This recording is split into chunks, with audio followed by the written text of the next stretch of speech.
Episodio 91. Hace 91 años descubrieron el planeta que ahora no es planeta, Plutón. We're big enough to be a planet, but Pluto isn't. El ingeniero Paul Adrien publica los principios de la mecánica cuántica hace 91 años. Si invertimos el 91, tenemos el 16.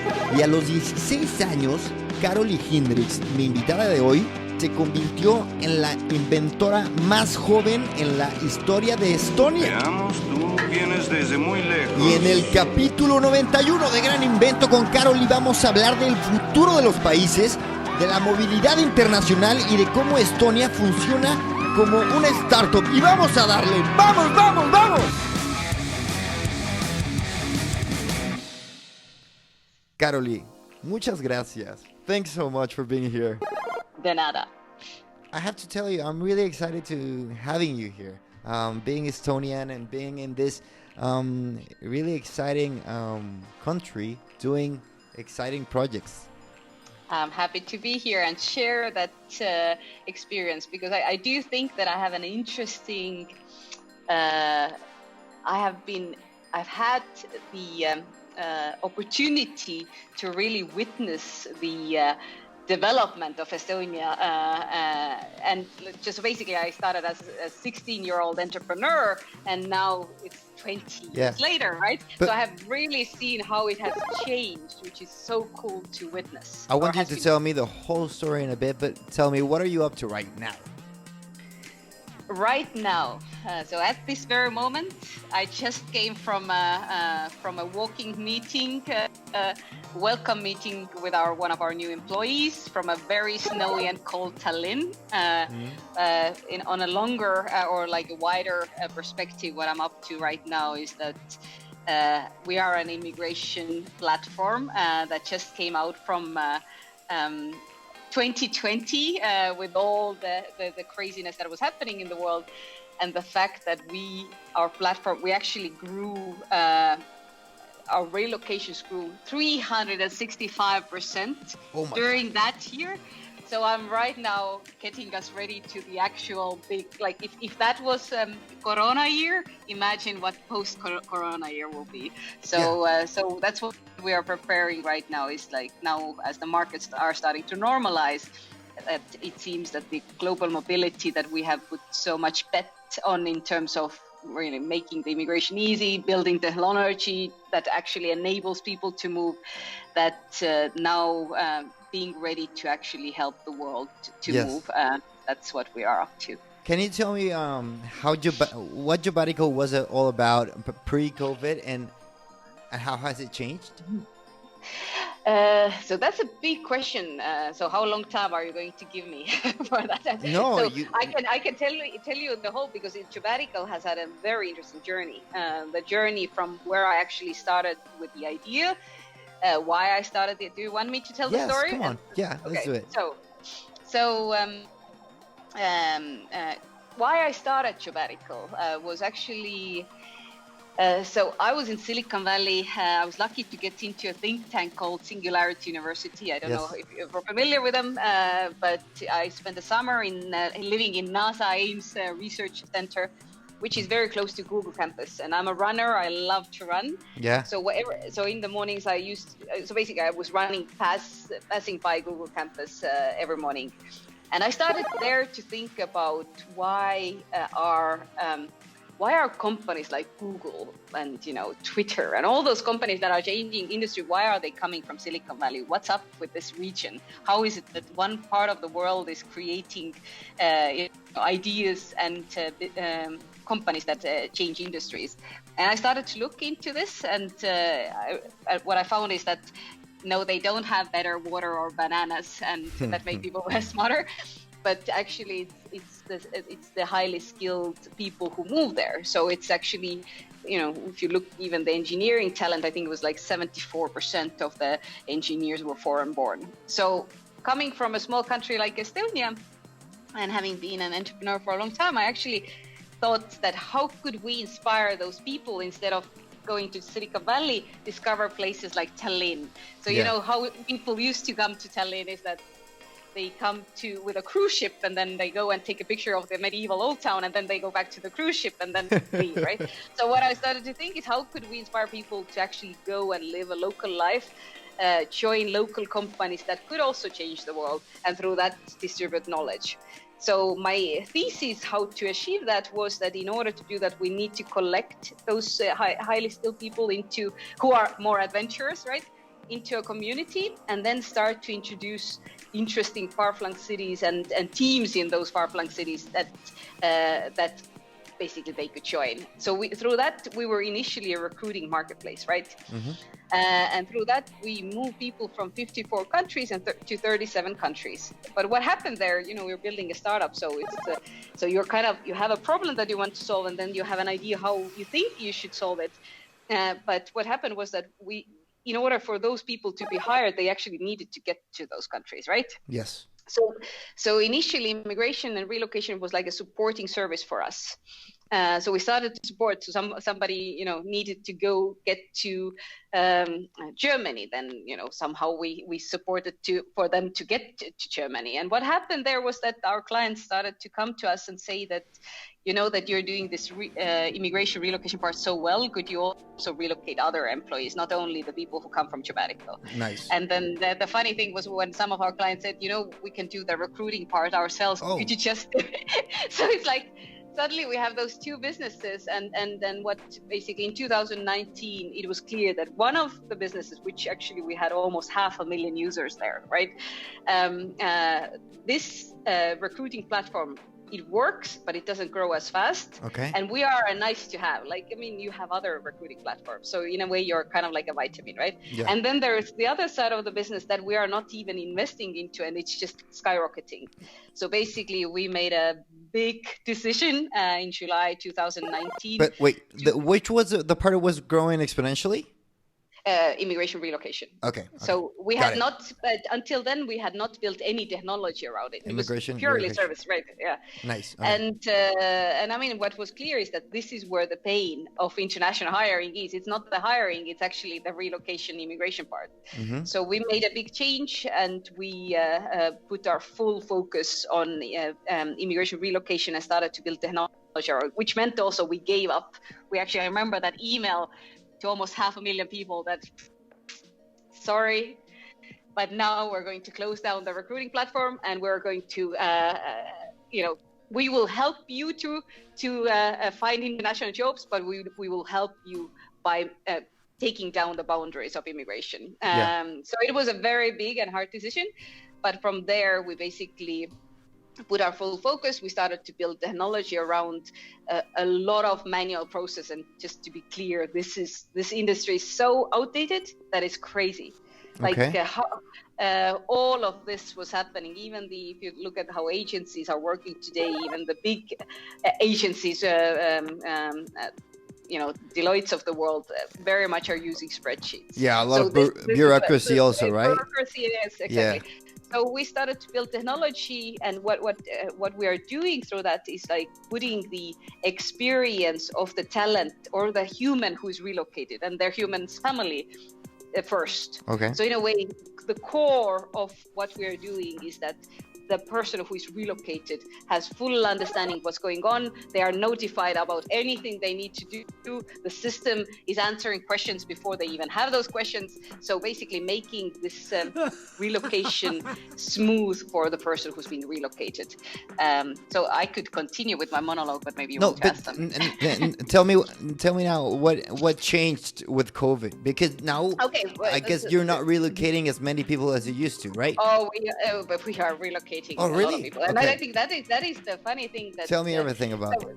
So definitely, I've jokingly said to my team as well, looking at how much we grew actually in 2020, that imagine what the numbers would have been if the borders would not have been closed for 3 months. But so in spring 2020, definitely there was shock in the market, in all markets. But the thing was that there are two different types of travel. There's non-essential travel, which is tourism. So everything you hear in media is non-essential travel, but the essential travel continued throughout the pandemic. We are relocating people every day, so from all over the world, and the borders have been open for employment-related travel. So in that sense, in that way, COVID didn't change that much. Definitely it postponed some of the hirings, which meant that the potential of growth would have been even bigger. But I think what the opportunity, not always the opportunity was used, but I think the opportunity that COVID actually created was especially for the public sector to rethink a bit how to optimize their processes. Nice. And we saw that, for example, with our collaboration with Berlin immigration authorities, where we actually, through digitalization, we managed to make a process that was before 90 days, now is 3 to 5 days. So just like, but like I said, it didn't always, because we see also bureaucratic processes that have gone worse. So in that sense, not everybody used the opportunity, but I think that was one of the things that I hope at least the public sector was forced to think about it more. So tell me something. Myself, I am an immigrant, and I know firsthand that it's crazy complicated and exhausting. What's the role that Estonia, as an innovative country, plays in the fact that your company can work in this field? But we are also working in Spain. That was also a part of the question. How much the mechanisms and the bureaucracy helps you? Yeah, a very good question. With Estonia. So first of all, so what we are doing is and this is a very good question, because as I've said also to the public sector, is that we are building technology and we can do it until we meet the government, right? So we can optimize everything. We have automated government forms, instead of filling forms, we have somebody just pushes a button and they are filled, magic happens, that's all the technology can enable.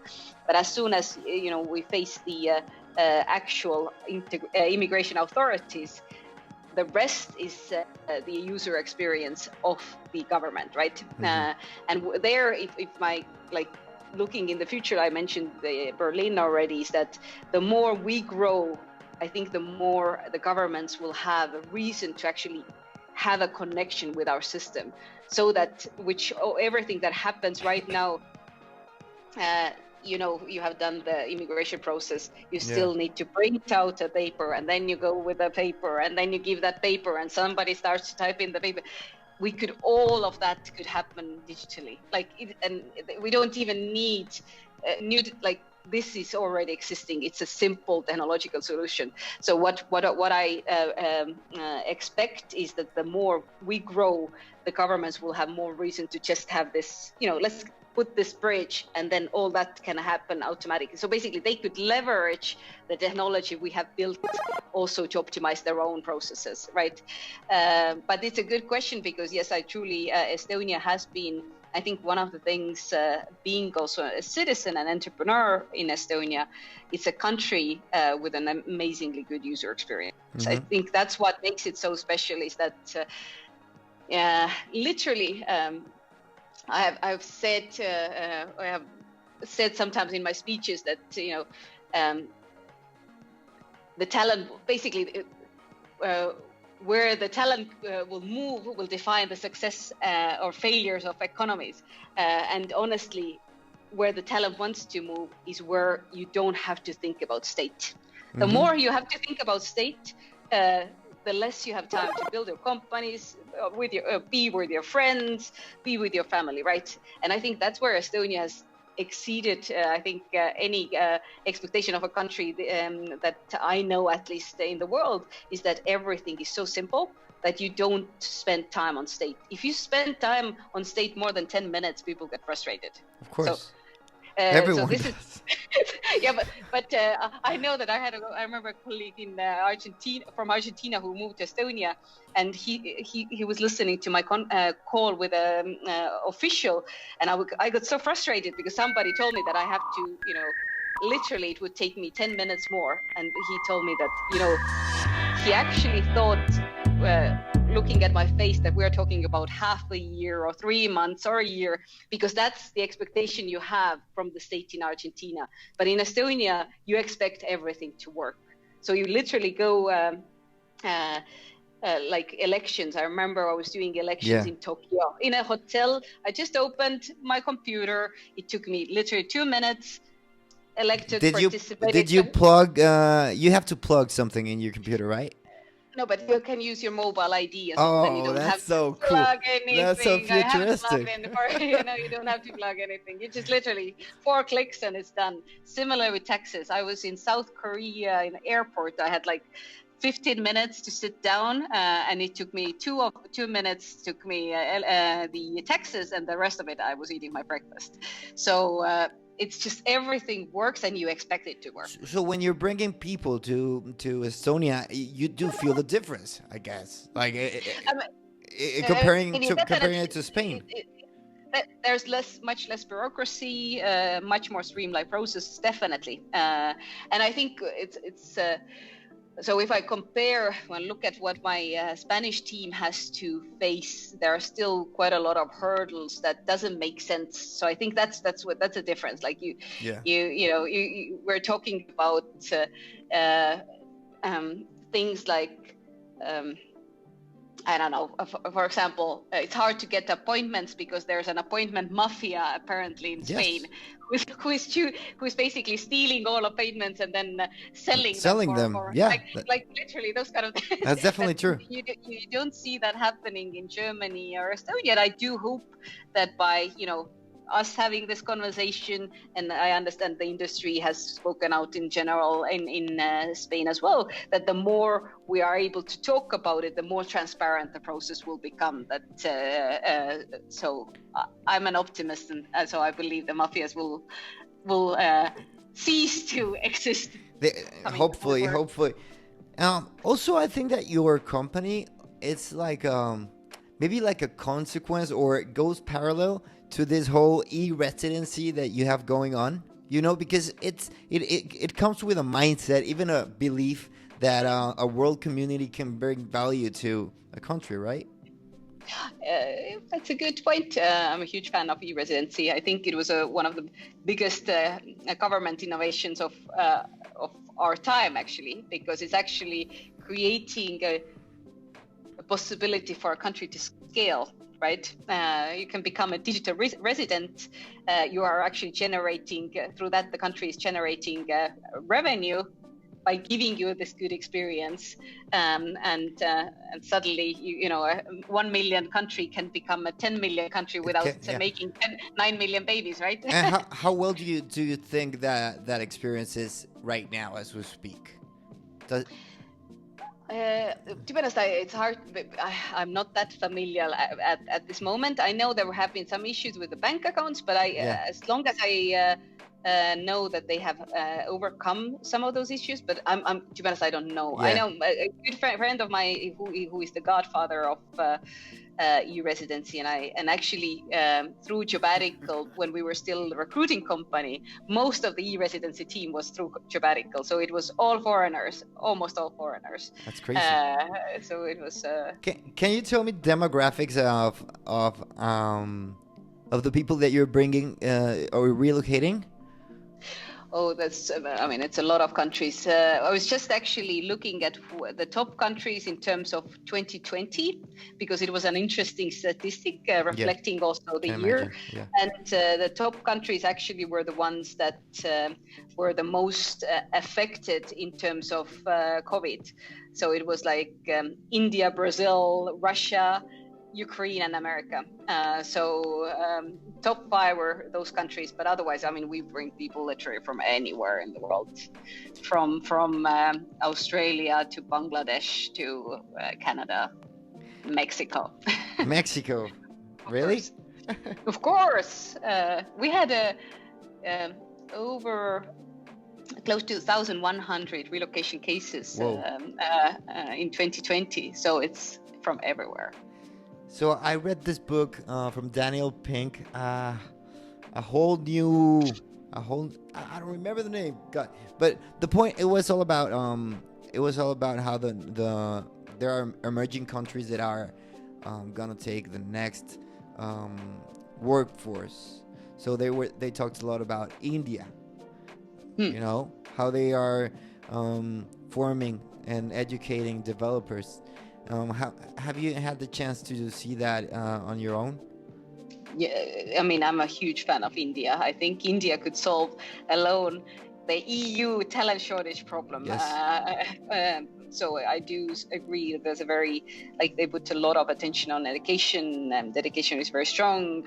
We see a lot of people moving from India. And I think in that sense, like when we talk about the whole trend, the why, and honestly, even us, when COVID hit, we were nervous. What will happen? Of course. Now local talent, like will companies still continue hiring foreigners? So looking at what actually happened is basically just confirms the statistics, because there's actually. According to Korn Ferry Institute, by 2030, the world will see the talent shortage will cost, I think it was $8.5 trillion. So basically, there's even right now the shortage of talent that the countries are seeing. There's some countries that have surplus, for example, India being one of them. Yes. But most countries have a shortage of talent. Mm-hmm. So just alone, countries like Japan will have by 2030 18 million people missing from the workforce just to remain on the same. And it doesn't mean to grow, it's just to. Whoa. So basically, this is the competition that we're in. And I think that's where sometimes the local politics and the actual situation don't really match, because the reality is that every country is fighting for the same talent, and should be really, thinking how to become more attractive, because that's where the taxes and all of that will start coming. Okay, I get it. But let's see. There's a lack of workers, of developers in most of the Western world. Yes, but is there, other than necessity, is there a value that companies are looking in foreigners? Is there an added value? That's a good question. I mean, there's quite a lot of research about diversity, and also I think there are a few different things. So one of the things, which is an amusing thing that has been even scientifically proved, is that people who actually have experience in living in different countries are more creative. Okay. Because they can think, because and I can completely relate to it, that you have, exactly. Yeah. Right. So because I remember when I was actually 17 when I spent a year in America as an exchange student, and I remember by just going there, you start to understand the things that you thought were, working like that, you could see working completely differently. So you start to see things differently. So it completely makes sense, and you have seen it, firsthand. So I think that's one thing, and I'm a huge believer of diversity. Through Jobbatical experience, I have people from all over the world, like from Indonesia, from Egypt, from America, from Brazil, from Colombia, right? And by having such a diverse team, what I've learned is that they ask questions that I didn't even think were questions. Like if I would have had, Estonians sitting with the same experience, with the same background, we would have been very agreeable to each other. But would that actually help our company to, develop, to move further? So, and I believe in a way that organization is like, if you think about your life as an individual, organization is something that is evolving, just like your own experience. Like if the more diversity, the more, your life continues to grow. So organization, so if we talk about culture fit, then I'm a huge believer in culture add. Nice. I believe that culture fit is like basically it's like you say that my favorite country is Sweden. I like to go to Sweden, and then every trip you take is Sweden. Imagine how boring your life would be. It's kind of I think with the organization, the hiring culture fit is the same. You hire the same type of people, which is nice to have beer, maybe. Yeah. But is it actually nice for an organization to grow? So I always like to challenge the culture fit, because I think it's actually, we should be hiring culture ad. My experience being a foreigner in a very Spanish city is that people are actually excited to have me in their company, because unlike Madrid or Barcelona, seeing Mexicans in Valladolid is not that common. So people enjoy me being around, and I think I do bring more value that I could bring probably in a more like diverse city. But I'm glad that you talked about your adolescence, your childhood, adolescence, that you growing up and broadening your mind, because you have quite an amazing story about you being the first inventor in Estonia. Tell me about it. I know you probably talked about it 1,000 times, but I still want you to talk to us about it. Yeah, that was an interesting story because it was completely a coincidence.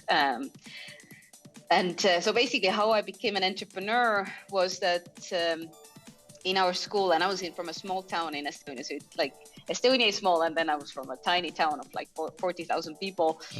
And in our school we were part of this program called Junior Achievement Economical Studies, which meant like 1 hour a week we have like economical studies, and part of this curricula was to create a student company. And long story short, I was no leader in the team, in the class. Like I never saw myself as a leader or something. But somehow it turned out that my class the first step for us was not to create a company and figure out the idea. It was like, let's choose a president. So I was chosen to be a president, and I was so flattered. I'm a president of what? And so it really inspired me. So we did a brainstorm in the class. What are we going to actually do? And then I continued. I went to my friend's house and continued to brainstorm. I had all sorts of ideas, like sandwich box, like relevant to a 16-year-old, right? Yes. T-shirts, sandwich boxes, and what else. But then I had this idea. I looked at my bag, and it's pretty dark in Estonia, especially autumn, and it was October.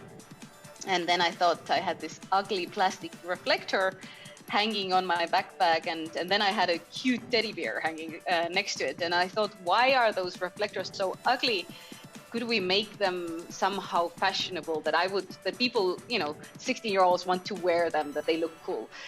And so, and I think this was not the revolutionary. The moment when I went to my father, this is when I look back, and I now having a 7-year-old daughter, I'm very much thinking what I'm telling her, because when I went home and told my father about this idea, he could have just told me that, you're 16, Eastern Europe girl in a small town, go and study, forget about your silly ideas. But instead what he told me was that that's such a good idea, why don't you go to the patent office? I had no idea what was a patent office. But I was very glad that my dad liked my idea,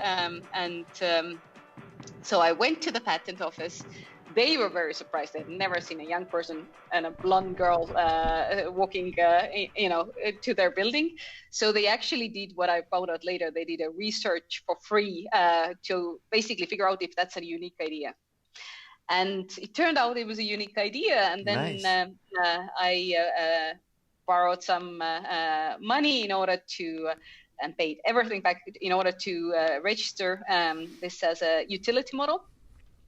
And then it turned out that I was actually the first student in independent Estonia to ever register intellectual property.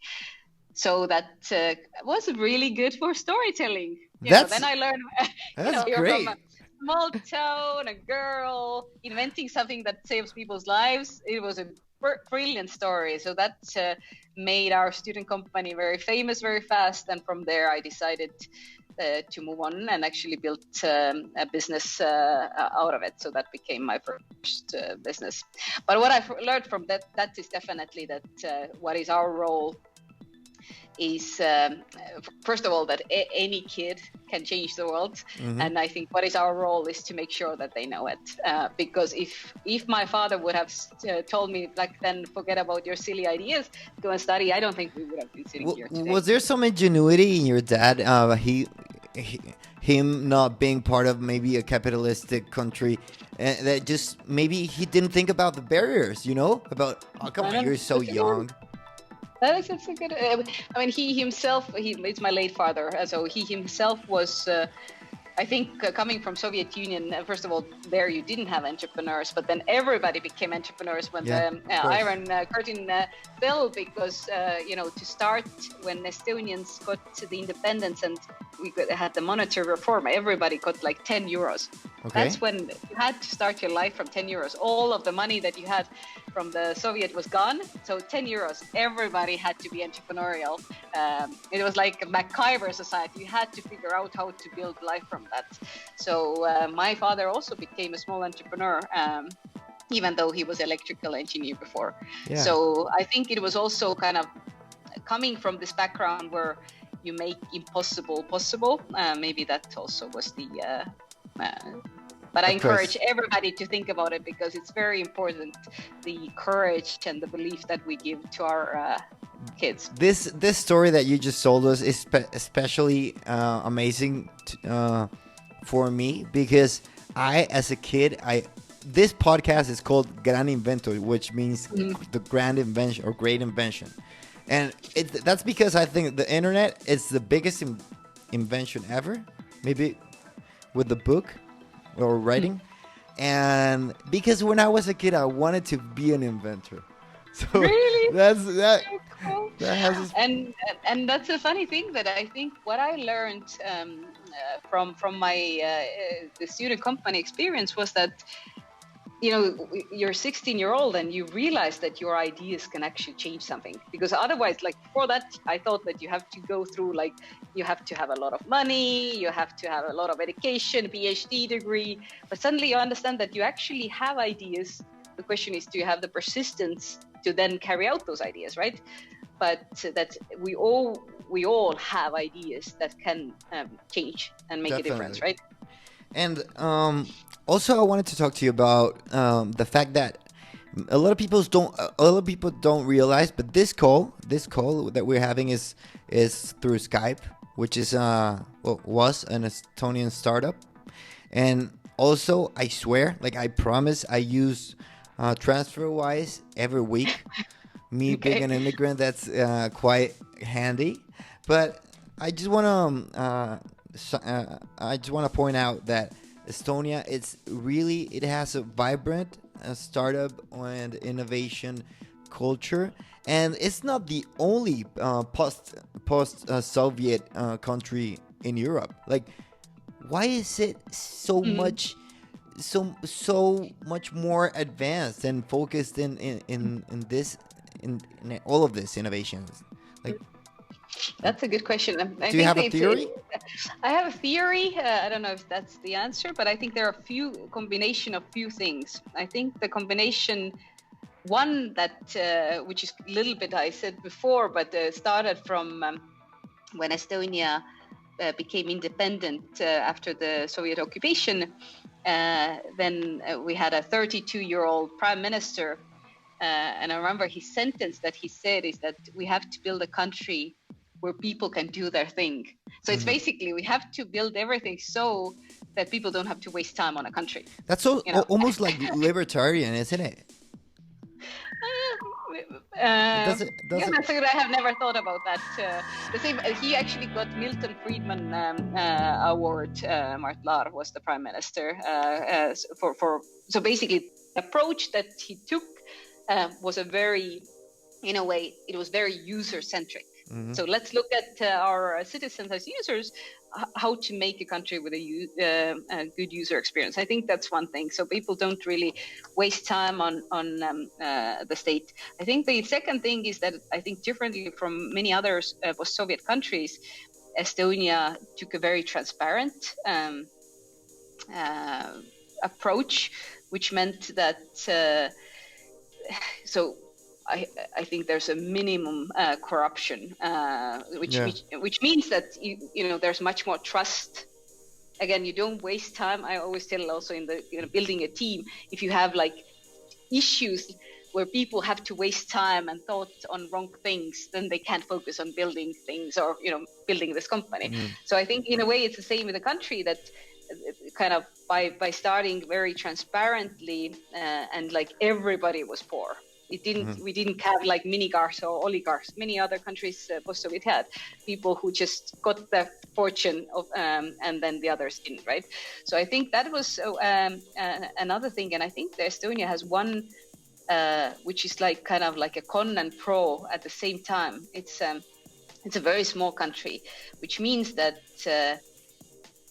you don't have a domestic market. So whatever you think of, you have to think outside the country. Nice. So there's no point. That. Yeah. So if you're in Germany or in Spain, you can you have such a big domestic market that you kind of whatever build you can first sell it locally, but then it's much harder to compete in the global market. But in Estonia, you have to really think globally from day one, which actually means that you are much more prepared for the global competition. So that's something that I've thought of, that it's kind of like you don't have a domestic market, bummer, but at the same time, it forces you to think outside the box, and also it gives you the courage to go for something big, right? Exactly. Yeah. And so I think that's the combination of those things probably is kind of behind. That's my theory, at least. So we've talked to youngster. I think we've talked about being young and having new ideas and tearing down the barriers that you have in your mind. But we probably haven't talked about what people like me, but probably in not too young, but ready to maybe start a company. I don't know, maybe I think you definitely have points of view that we as regular people all around Spain and Latin America could be missing. Like, what could you tell us about the broader and more global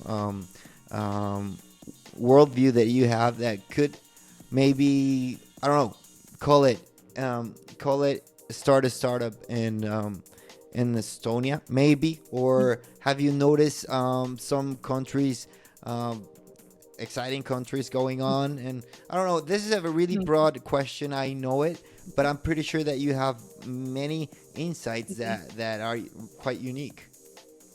So just for me to understand the question, so are you asking that which countries would be good to start a company? Yeah, we can start there. We can start there. And tell me also what was the other half?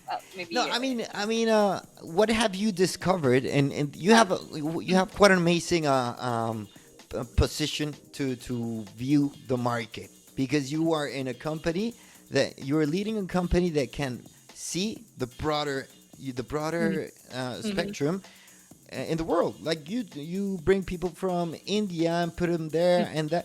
Like, have you noticed something that could bring a lot of value to us? I don't know. That's a very broad question. It's a very broad question.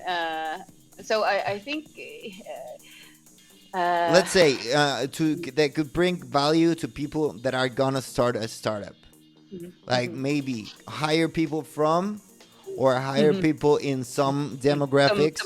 Okay, so I do think that in that sense, and with Estonia, I'm very biased because I'm also from here. But as I said before, there's a lot of focus that has been to improve the user experience, which means that starting a company, it took me 10 minutes in a cafe while drinking cappuccino to start a company online, right? So it's literally it's starting a company, if you want to start somewhere and if you want it to be simple, definitely recommend Estonia for that. But in terms of talent and movement, I think there's I think what we will be in terms of starting a company, I think I see a lot to your neighboring Portugal. I think Portugal has been doing quite a great work in terms of attracting both businesses as well as talent. And it seems to me that they are doing a better job in terms of also adapting the policy and thinking about the user experience. Definitely something that we're seeing. Also in terms of Germany, I think Germany, which is a big country, and even the cities differ in terms of how the processes work policy-wise sometimes. But I think especially after the Brexit, what we see is a lot of movement towards Germany, and we see especially, which is so funny, but as soon as the Trump happened and then Brexit announcement we started to see people coming from the United States, coming from UK. So what I don't know how it helps you right now, but the government side, it's definitely interesting that, and like I said earlier, top 5 countries where people were like the highly skilled talent. We are relocating people who are the people that everybody should be, like each country should be fighting for. And top countries were the one that handled the COVID situation in the worst possible way. In the worst, where they came from, but to where they went, where they managed better, right? And I think that's something that. So when you think about the trends in the future, what I predict is there will be a lot more movement, which is so before COVID, healthcare was not one of the top things that people looked at. It was more like fresh air, tolerance, weather, weather. But I predict that healthcare will stay on top for a while. And the second thing, I think we will see much more movement also in the highly skilled field from countries that are more affected from the climate change, which means that I think as I said before, I'm a huge believer in diversity and culture add. And I think one of the things that has helped me if you become an entrepreneur and decide to build a company, is to really get rid of your own biases, because some of my best hires have been from the cultures that I never knew about or never could. So from India or from Egypt or from Indonesia, right? That just and this starts from our own heads. So you're from Mexico in Valladolid. You're exactly. So you're from Mexico, and I think, and you're already bringing culture add. But now imagine if you would have a colleague, maybe you have somebody from India. I don't. So, and that's what I really recommend to think about. That I believe that diversity can help us to build very much stronger companies, and I think that's a lot. That Silicon Valley success was behind that, but it starts not from the talent actually wanting to join us. It starts from us getting rid of our biases. And it makes me super happy that one of the core values of this podcast is actually to hear about people, me being Mexican and figuring out what's going on here. I also lived in the U.S. That's a really, really big value for this podcast. And, well, Karoli, one last message? I don't know. Anything you want to tell us? What's next for you? Maybe what I want to tell you or tell the world is I do believe that one of the things I've been thinking about a lot in terms of 2020 is that for a long time I actually thought that in order for humans come together, right, like humans all over the world, we need an alien invasion, that we need like extraterrestrials to, somebody from outside to come. And then we suddenly feel that we are humans together, whatever religion, whatever color, whatever background. And what I've thought is that maybe 2020 was kind of, the pandemic was kind of like the alien invasion that we needed. So, we were hit as one. It didn't Yes, matter. definitely. Are you a superstar? Are you Madonna? Or are you, an engineer in India, or are you a salesman in Kenya? Like, it didn't matter. We are hit as one. So what I've thought about is that we were hit as one. So I do hope, and that's, I think, something where all of us are responsible. It's something not somebody will change, but we all have to think about it, is that I hope we use that as an opportunity to also come together as one. So that's maybe that's a powerful insight, no doubt. So Karoli, thank you so much. Don't hang up, but we're gonna say goodbye to everyone. So thank you. Hasta pronto. Yeah, you got it. Adios. Adios.